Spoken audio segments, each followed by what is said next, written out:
Let's learn about murals.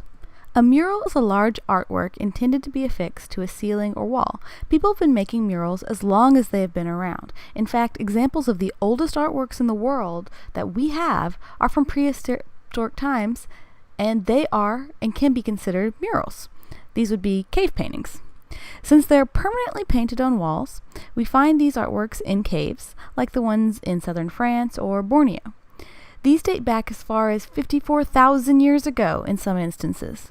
We may never know for sure what these artworks were really about because the artists did not have a written language at the time. As we move through time, though, pretty much every civilization had their own form of murals. Ancient Egyptians, around 3000 BCE, made art all over the walls and ceilings of their religious buildings and tombs. They painted and carved these images, and since they wrote in hieroglyphics, archaeologists can figure out what most of the stuff was religious and was about their gods and their kings who were considered divine. This is a common trend in mural history. In India, somewhere around 1500 years ago, Buddhist monks were worshipping in the Ajanta caves, among awesome and intricate murals of Buddha's many lives, which teach morals. The Europeans definitely didn't miss out on the God-loving murals. Ever heard of the Sistine Chapel? Yeah, that's one of the most well-known murals in the whole world, painted by Michelangelo. The famous Last Supper is also a mural painted by Leonardo da Vinci. It's a lot smaller than some of the other murals we've talked about, but still, it was painted on a wall. But are all murals meant for churches? No way! In fact, going back to ancient Pompeii, the Roman city destroyed by a volcano, the rich and famous had murals all over their houses. It seems to be if you had enough money to pay an artist, a mural was one of the only ways to decorate your house, before people could get wallpaper or print out a nice picture in frames. There are a few different ways an artist might create a mural throughout history. One was fresco, which is painting directly on a plaster that made up the walls or ceiling. Buon fresco was painting on fresh, wet plaster, and fresco secco was painting on dry plaster and sealing it with some sort of glue or oil. Mezzo fresco was painting on almost dry plaster. Another way to paint a mural was encaustic colors. These were made of hot beeswax. Also, original tempera paint made with egg was very popular.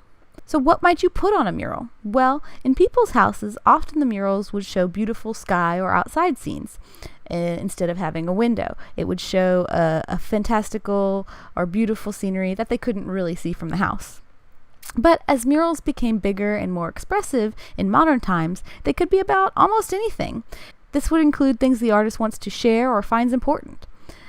Let's be inspired by some contemporary muralists. Jesse Underhalter and Katie Tron make murals together, and they have even tackled making huge murals on the ground in public places. Here are some of their pieces. They go for colorful and crazy shapes that would be considered non-objective, which means they don't have any particular thing they're trying to actually show, like a chair or a fish. They're just shapes and colors. Ollie B also goes for bright colors, but he makes crazy dripping shapes. The Pangea Sea Foundations has gotten made over 350 ocean-themed murals by over 300 different artists. These murals have a purpose in the program Seawalls Artists for Oceans to try and inspire people all over the world to help save the oceans and their wildlife. This mural is even interactive with AR using an app, and the muralist INSA made it for the DNAD festival. Huang Yung-Fu created murals all over his village that was going to be demolished. He created so many vibrant murals that the village is now called Rainbow Village. The Taiwanese government now pledges to keep the village standing. And finally, Gina Kell uses colors and adds monochromatic figures. And find those around New Zealand. So, there are as many different ways to make murals as there are artists. And we can all be the artists that make murals. Ceilings and walls can be canvases for our artwork. Okay, guys. Bye.